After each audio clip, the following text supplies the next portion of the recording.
দেখছেন সাশ্রয় টিভি, সবার জন্য সব সময়। আজকের টপ 5 শিরোনাম এক নজরে। রূপনারায়ণের নৌকাডুবি, বিধানসভার সচিবের কাছে প্রতিবাদপত্র বিজেপির। পূর্ণ রাজ্যের দাবিতে অনশনে বসবেন সোনম ওয়াংচুক। জলপাইগুড়িতে রেল অবরোধ, ভোগান্তি যাত্রীদের। রাজ্যে তাপমাত্রার পতন ফের শুরু শীতের দিনে। এখন দেখছি সাশ্রয় নিউজ, সবার জন্য সবসময়।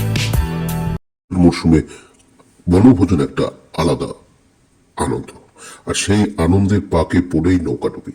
হ্যাঁ, কি ঘটলো সেখানে শুনবো। পিকনিক করতে গিয়ে নৌকাডুবি রূপনারায়ণে। নৌকাটিতে 18 জন যাত্রী ছিলেন, উদ্ধার 13 জন, নিখোঁজ 5 জনের মধ্যে 2 জন শিশু। শেষ খবর, এনডিআরএফ ডিজাস্টার ম্যানেজমেন্টের দল ও স্থানীয় নৌকার মাঝিদের চেষ্টায় ওই 13 জনকে উদ্ধার করা হয় বলে সূত্রে খবর। প্রশাসন সূত্রে জানা যায়, মানকুণ্ডু থেকে একটি পিকনিকের জলপথে নৌকা ভ্রমণ করে পশ্চিম মেদিনীপুরের ত্রিবেদী পার্কে যান। সেখান থেকে তারা ফেরার পথে রূপনারায়ণ নদীতে নৌকাডুবির ঘটনা ঘটে। যাত্রীদের অভিযোগ, নৌকাটিতে জল ঢুকছিল ও নড়বড়ে অবস্থায় ছিল। মাঝির দৃষ্টি আকর্ষণ করলেও তিনি তা অবহেলা করেন। উল্লেখ্য, যাত্রীদের বাড়ি অনেকেই হাওড়ার বেলগাছিয়া, লিচুবাগান, মানকুর এলাকায়। ঘটনাস্থলে পৌঁছান হাওড়ার জেলাশাসক, পুলিশ সুপার ও প্রশাসনের উচ্চপদস্থ আধিকারিকরা। বিধানসভা সচিবকে প্রতিবাদপত্র বিজেপি বিধায়কদের। অভিযোগ, বৃহস্পতিবার বাজেট অধিবেশনের পরে বিজেপি বিধায়করা বেরিয়ে যাওয়ার সময় তাঁদের উদ্দেশ্যে তৃণমূল বিধায়ক ও কাউন্সিলরের ঘনিষ্ঠরা স্লোগান দেন। বিজেপি সূত্রে দাবি করা হয়, স্পিকারের নিষেধাজ্ঞা থাকায় বিধানসভায় নিরাপত্তা রক্ষী নিয়ে ভেতরে ঢোকা যায় না। তাদের এও দাবি, নিরাপত্তার অভাব বোধ করেছেন তাঁরা। এমত অবস্থায় বিজেপি বিধায়করা বিধানসভার সচিবের কাছে প্রতিবাদপত্র দেন। পাশাপাশি হেয়ার স্ট্রিট থানায় যাওয়ার কথাও জানান তারা। বিধানসভার পরিষদীয় মন্ত্রী শোভনদেব চট্টোপাধ্যায় বিষয়ে বলেন, রাজ্যে সরকারি কর্মীদের 4% ডিএ বৃদ্ধি পেয়েছে, সেই আনন্দের স্লোগান দিয়েছেন বিধান ভার কর্মীরা। বিজেপির অভিযোগ ভিত্তিহীন। লাদাখকে পূর্ণ রাজ্যের দাবিতে আমরণ অনশনে বসার কথা জানালেন সোনম ওয়াংচুক। সূত্রের খবর, 19 ফেব্রুয়ারি থেকে সোনম অনশন শুরু করবেন। বেশ কিছুদিন ধরেই লাদাখের মানুষের সাংবিধানিক অধিকার নিয়ে সরব সোনম।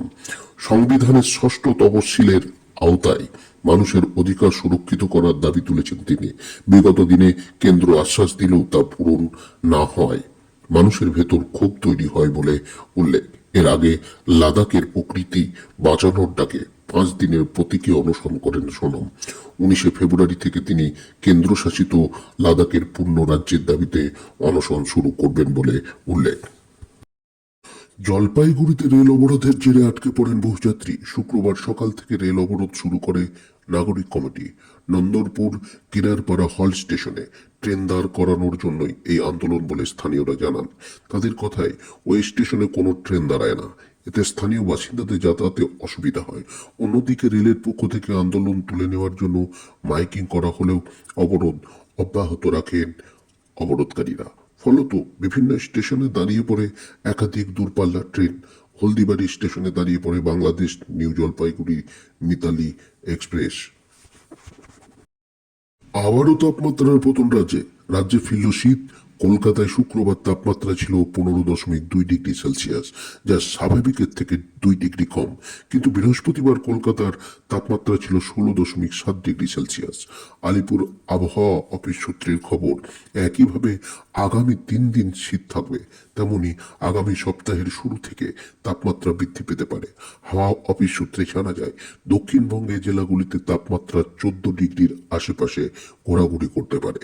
উত্তরবঙ্গের জেলাগুলিতে সকালের দিকে কুয়াশা দেখা যেতে পারে। সপ্তাহের শুরুতে দক্ষিণবঙ্গে বৃষ্টির সম্ভাবনা আছে বলে আলিপুর আবহাওয়া দপ্তর সূত্রে খবর।